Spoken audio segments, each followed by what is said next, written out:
Allergic rhinitis ಎಂಬುದು ಹಲವಾರು ಜನರನ್ನು ತೊಂದರೆಗೊಳಿಸುವ ಒಂದು ಕಾಯಿಲೆಯಾಗಿದೆ. ಇದರಲ್ಲಿ ನಿರಂತರ ತೂಮು, ಛೀಂಕು ಬರುತ್ತಿರುವುದು, ಮೂಗು ಹರಿಯುವುದು, ಮುಖದಲ್ಲಿ ಊತ ಮತ್ತು ದಣಿವು ಕಾಣಿಸಿಕೊಳ್ಳುತ್ತದೆ ಮತ್ತು ಇದು ದೈನಂದಿನ ಜೀವನದ ಮೇಲೆ ದೊಡ್ಡ ಪರಿಣಾಮ ಬೀರುತ್ತದೆ. ಇಂದು ನಾವು ಇದೇ ರೀತಿಯ ಒಬ್ಬರ ರೋಗಿಯಾದ ಅನಿತಾಜಿ ಸಂತೋಷ್ ಲಗಡ್ ಅವರ ಅನುಭವವನ್ನು ಕೇಳಲಿದ್ದೇವೆ.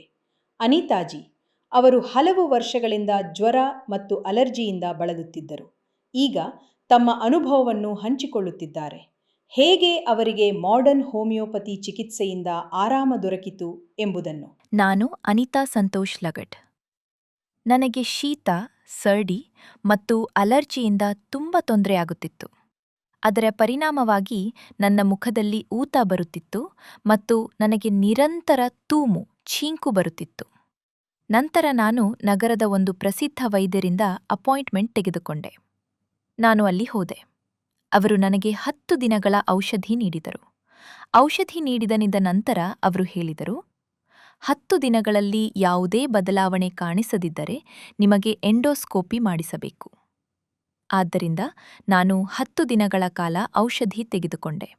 ಆದರೆ ನನಗೆ ಯಾವುದೇ ಪ್ರಯೋಜನವಾಗಲಿಲ್ಲ. ಎಂಡೋಸ್ಕೋಪಿ ಆಯ್ಕೆ ತುಂಬ ಅಪಾಯಕಾರಿಯಾಗಿದೆ ಎಂದು ನನಗೆ ಅನಿಸಿತ್ತು. ಆದ್ದರಿಂದ ನಾನು ಅದನ್ನು ಮುಂದುವರಿಸಲಿಲ್ಲ. ಅದರ ನಂತರ ನಾನು ನನ್ನ ಒಬ್ಬ ಸ್ನೇಹಿತೆಯನ್ನು ಭೇಟಿ ಮಾಡಿದೆ.